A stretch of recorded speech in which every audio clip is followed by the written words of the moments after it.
a new version of armed robbery without a gun. You're able to commit the crime from your home, on your home computer.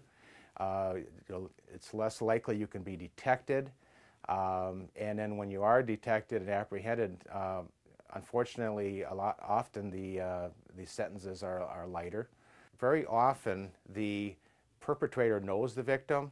It's usually it can be a friend, a relative, a neighbor, someone who knows you're coming and going, somebody who can have easy access to your personal information. People that commit these crimes often commit them again, so there's a lot of them that are on probation or they've had prior offenses.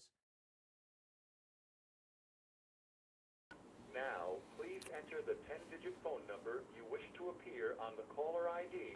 And not only will it change and they can put anything they want on your caller ID to show up, but they can also change their voice. For example, if they're a male, they can actually change it to a female. Hi, this is Mabel from the Social Security Administration. The reason I'm calling is we have some problems with your Social Security checks. If you have a bank that you've been dealing with over the years and you find out that there's on your caller ID, it's that individual bank and that phone number that you recognize, you just can't be sure that today that in fact is that caller. You need to, call back or you need to stop at that bank. This is a device that's called a keylogger. Every keystroke will be stored on this device. The perpetrator can later remove this and install it onto their own computer. What the device actually did was it captured my username and password. So having the bank that I do my banking with, my username and my password, the crook can turn around and use that information and actually steal money out of my bank account. They could actually pull this out of their, out of their pocket and skim your card.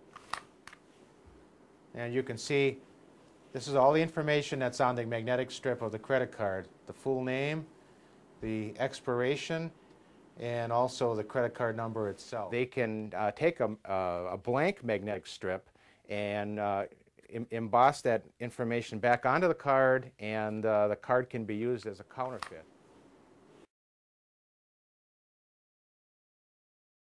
Be shredding documents that you no longer need.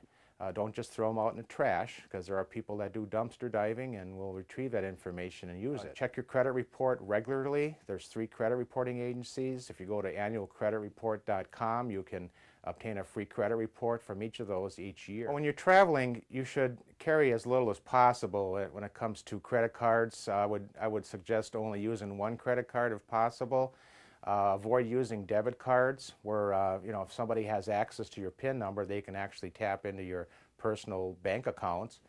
I would try to avoid using the social internet cafes that are available out there, because there are devices out there that can capture whatever you're entering into a computer if it's out in the public. Wireless computers are a real problem, because a lot of the wireless systems are not adequately protected.